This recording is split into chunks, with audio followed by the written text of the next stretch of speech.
Yeah, man. But moving on, speaking of, fights and, just going crazy on the field, we have Pro Bowl safety Earl Thomas, who was recently released by the Baltimore Ravens because he supposedly punched fellow safety Chuck Clark after some issue during practice. So a lot of stories came up about Earl Thomas not being one of the most popular guys in the Ravens locker room. Late to meetings.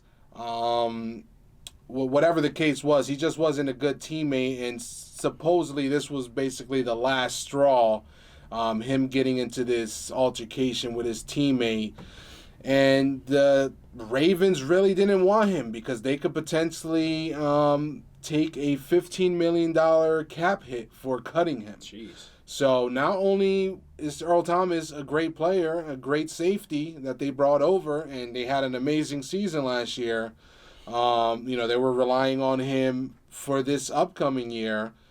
And the Ravens just had enough of him. They were like, we want this guy out of here. We know it's going to cost us a ton of money, but in this locker room, he is just not well liked. People aren't fucking with him, and we need to just get rid of him.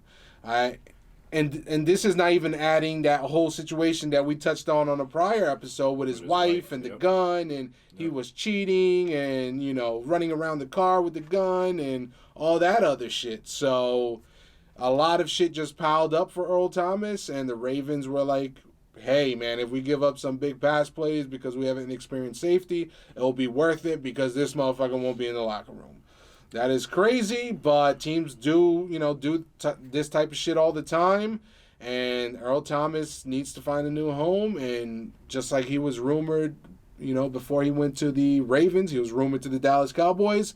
That might be the situation now. Would you want him on the team? I don't know. Let me know your opinion. Well, there's one team that don't give a fuck what you did off the field, and it's the Cowboys, baby.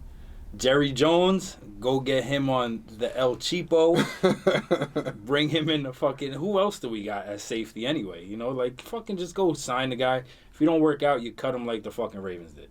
That's it. You put a behavior clause in his contract, and look, if you're going to be acting up and late to meetings and blah, blah, blah, you're gone. You don't get no fucking guaranteed money. Whatever stipulations you got to put in the contract to keep this guy, on good behavior, go fucking do it.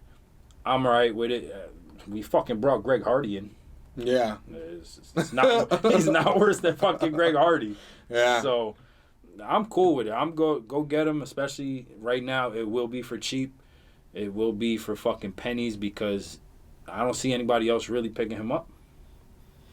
He's linked to a few teams, but the Cowboys have been the number one team. Those other teams have morals. We don't over here in exactly. Dallas. Jerry Jones is like, I don't give a fuck. I just want to get, to the fucking NFC Championship game and the Super Bowl. And like you said, you brought in Greg Hardy before. You have Randy Gregory. These are all, guys with trouble off the field.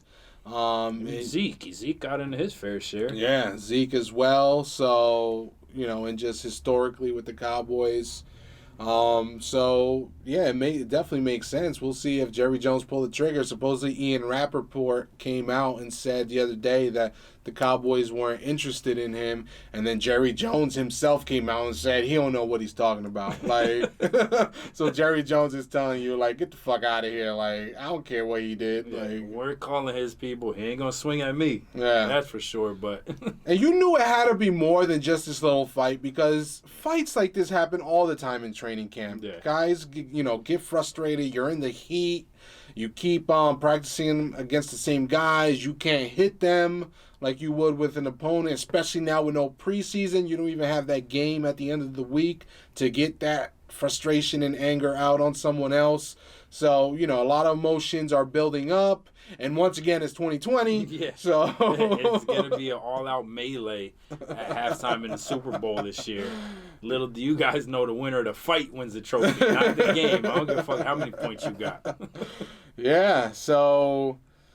Earl Thomas, we'll see where he goes, if he's going to sign with your Dallas Cowboys. And when you bring a guy of that caliber in to your organization who can, fill that spot. Guys are going to accept him faster and, try to deal with whatever issues and his assholeness or whatever the case is. They're going to deal with that more than if you were some scrub. And he might be okay in Dallas because at the end of the day, that's where he wanted to be. Yeah. He told fucking Jason Garrett, yo, come get me. Yeah. So he wanted to be a Cowboy, so you never know. He might, when he comes in, he might feel more at home. He might feel more comfortable. He might be ready to calm the fuck down and play some football. Yeah. He played at Texas, and he's from Texas as well. So he definitely every player would love to go home and play for that team. And he, like you said, he obviously stated in the past. So we'll see where he goes.